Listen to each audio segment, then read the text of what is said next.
पीने वाला को कहो कि भांग मत पियो, क्या बुराई है दीदी? भोले बाबा भी पीते थे भांग, हम पिए तो कौन सी बुराई है इसमें? ये तो भोले बाबा का प्रसाद है। आप में से कई सारे लोग गटकते होंगे भोले बाबा के प्रसाद के नाम पर महाशिवरात्रि के दिन ग्लास भर भर के। मुझे पहले तो वो ग्रंथ बता दो जिसमें ये लिखा है कि भोले बाबा भंग पीते थे। कौन सा शास्त्र ये कहता है कि भोले बाबा भंग पीते हैं? किस शास्त्र में ये लिखा है कि भोले बाबा भंग पीते थे? हमारे गुरुदेव भगवान ने 4 वेद, 6 शास्त्र, 18 पुराण, श्रुतियां, स्मृतियां, लघु बृहद जितने भी ग्रंथ हैं सबका अध्ययन कर लिया, कहीं नहीं लिखा है कि भोले बाबा भंग पीते थे। हमने भी इस चक्कर में शिव पुराण पूरी खंगाल के देख ली, कहीं नहीं लिखा है कि भोले बाबा भंग पीते थे।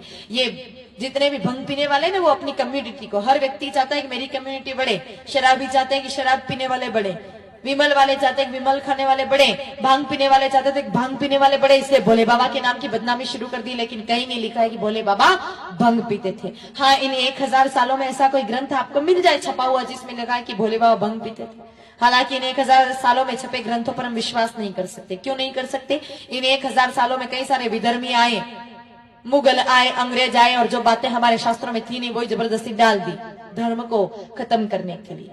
इसीलिए हम ये मानने लगे कि भोले बाबा भंग पीते थे। कहीं कहीं तो हमने देखा है भोले बाबा के चित्र भी लगाते हैं चिलम खींचते हुए भंग पीते हुए, लेकिन भोले बाबा कहीं भंग पीते थे ऐसा शास्त्रों में कहीं प्रमाण नहीं है। और आपकी बात सुन के मैं मान भी लूं, चलो एक बार मैं भी मान लेती हूँ भोले बाबा भंग पीते थे और आपको भोले बाबा की बराबरी करनी है, उस शशि शेखर भगवान की आपको बराबरी करनी है तो फिर पूरी करो।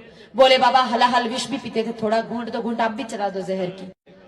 भोले बाबा आंकड़ा धतूरा खाते थे, थोड़ा आप भी खा लो। भोले बाबा अपने गले में, अपनी भुजाओं में, अपनी जटाओं में नाग देवता लिपटा के रखते थे, एक हाथ काला कोबरा आप भी ला करके गले में डाल दो।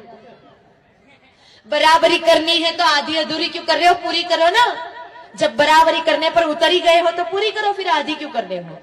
तो मेरे भाई बहनों, कहीं नहीं लिखा है कि भोले बाबा भंग पीते थे, हम सिर्फ बदनामी उनकी कर रहे हैं।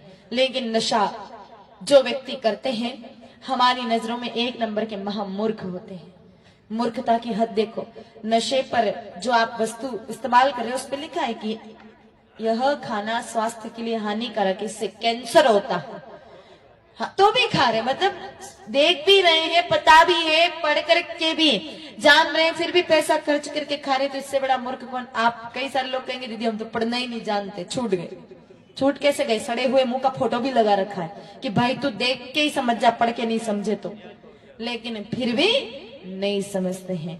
तो इनसे बड़े मूर्ख और दुनिया में कौन मिलेंगे जो पता भी है कि ये खाना स्वास्थ्य के लिए हानिकारक, पता है कि ये जहर है और जहर खाएंगे तो स्वास्थ्य बिगड़ेगा, फिर भी जहर जबरदस्ती खा रहे हैं। तो ऐसा नशा बिल्कुल भी नहीं करना चाहिए। और फिर भी आप कहो कि दीदी हमारे तो छूटे ही कौन नहीं।